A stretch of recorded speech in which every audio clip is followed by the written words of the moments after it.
ప్రియులారా, మన ప్రభు అయిన యేసుక్రీస్తు నామములో మీకు శుభోదయం. ప్రతిదినం ప్రభుతో జనవరి 19 సోమవారం. నేటి మన ధ్యాన లేఖనాలు మొదటిగా యోబు గ్రంథం 18వ అధ్యాయం 5-14 వచనాలు. భక్తిహీనులు భీకరుడగు రాజునొద్దకు కొనిపోబడుదురు. రెండవ లేఖన భాగం ఎఫెసీయులకు రాసిన పత్రిక 6వ అధ్యాయం 16వ వచనం. విశ్వాసమను డాలు పట్టుకొనుడి, దానితో మీరు దుష్టుని అగ్నిబాణములన్నిటినీ ఆర్పుటకు శక్తిమంతులవుదురు. వ్యాఖ్యానాంశం సణుగులు సంశయములు. వ్యాఖ్యానాంశం సణుగులు సంశయములు. వ్యాఖ్యానం: యోబు గ్రంథం 18వ అధ్యాయంలో యోబు యొక్క ముగ్గురు స్నేహితులైన ఎలీఫజు, బిల్దదు, జోఫరులు దేవుని యందు తమ స్నేహితుడైన యోబు విశ్వాసము కదిలింపబడునేమో అని గ్రహించక యోబును నలుగగొట్టుచూ వచ్చారు.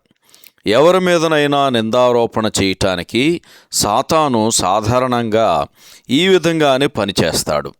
మనం యోబు గ్రంథం మొదటి 2 అధ్యాయాల్లో గమనించిన విధంగా వాడు యెహోవా ఎదుట నేరారోపణ చేయటం మాత్రమే కాక విశ్వాసి అంతరంగములోనే అనుమానాలు రేపి నేరారోపణ చేస్తాడు.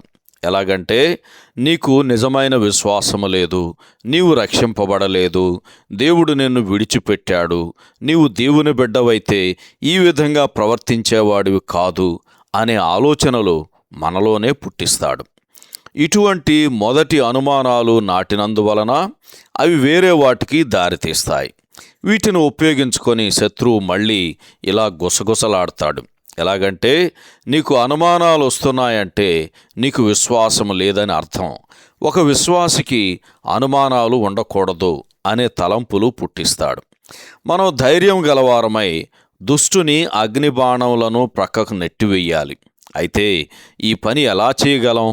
కేవలం విశ్వాసమును డాలును ఉపయోగించట ద్వారానే.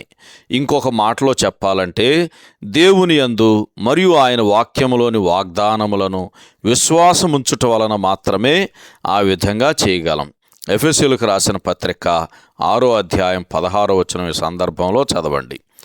యోబు గ్రంథం 18వ అధ్యాయం 14వ వచనంలో బిల్దదు భీకరుడగు రాజు గురించి ప్రస్తావించుచున్నాడు.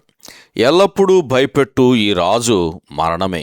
ప్రతి ఒక్కరూ వానిని ఎప్పుడు కలుసుకుంటారో ఎరగకుండానే అతని వైపు అడుగులు వేస్తున్నారు. అయితే విశ్వాసికి అది ఎంతమాత్రమో భయం కలిగించేది కాదు. యేసు ఇష్టపూర్వకంగా మరణాన్ని కలుసుకొని మరణము యొక్క బలము గల సాతానును ఓడించి బలహీనుని చేశాడు అని హెబ్రీయులకు రాసిన పత్రిక 2వ అధ్యాయం 14వ వచనంలో చదువుతాం. సహోదరుడు జాన్ కోక్లన్ శుభములతో వందనాలు. ఈ సందేశాలకు సంబంధించి కానీ బైబిల్కు సంబంధించి కానీ మీకేమైనా ప్రశ్నలు ఉంటే ఈ క్రింది నంబరుకు వాట్సాప్ ద్వారా పంపించండి. మీ ఆత్మీయ క్షేమాభివృద్ధి కోసం అనుభవజ్ఞుల ద్వారా జవాబులు అందించబడతాయి.